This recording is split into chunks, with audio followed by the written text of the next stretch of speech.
ঈদ মোবারক। আজকে বেশ কিছুদিন যাবৎ ভাবছি আমাদের বর্তমান প্রধানমন্ত্রী জনাব তারেক রহমানের এই খোলামেলা চলাফেরার ব্যাপারে নিয়ে কিছু কথা বলবো, কিন্তু বলবো করে বলা হচ্ছে না। ভাবছিলাম আর কিছুদিন দেখে নেই যে উনি কি সবসময় এভাবে খোলামেলাভাবে চলাচল করবেন কি না।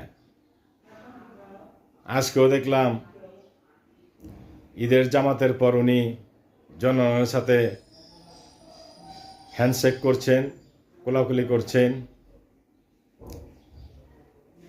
মানে উনি বরাবরের মতোই রাষ্ট্র ক্ষমতায় বসার পর থেকেই, ইভেন বাংলাদেশে আসার পর থেকেই খুব খোলামেলাভাবে চলাচল করছেন। এই ব্যাপারে আমি চিন্তিত, কারণ ওনার অবশ্যই শত্রু আছে, দেশের ভিতরে যেমন আছে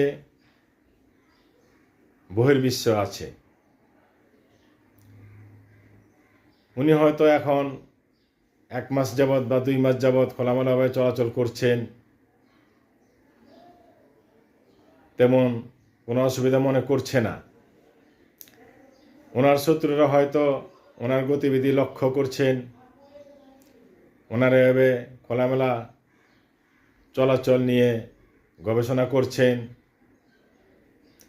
এভাবে দীর্ঘদিন উনি যদি খোলামেলাভাবে চলাচল করেন, এভাবে খোলামেলাভাবেই জনগণের মাঝে মিশেন, তাহলে সত্যি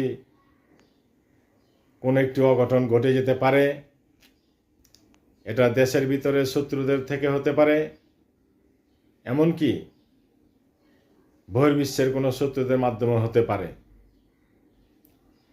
ওনারা হয়তো এখন ভাবছে কখন কি করবে, বা আর কতদিন জনাব তারেক রহমান এভাবে খোলামেলাভাবে চলাচল করেন। ওনারা হয়তো এসব বিষয় নিয়ে ভাবছে বা সুযোগের অপেক্ষায় আছে। তাই আমি বাংলাদেশের একজন নাগরিক হয়ে জনাব তারেক রহমানকে আমার অনেক পছন্দ আগে থেকেই। সত্যি বলতে আমি ওনাকে খুবই পছন্দ করি, এবং ইউরোপে 17 বছর থেকে আসার পরে উনি যে পরিবর্তন হবে এটা সত্যি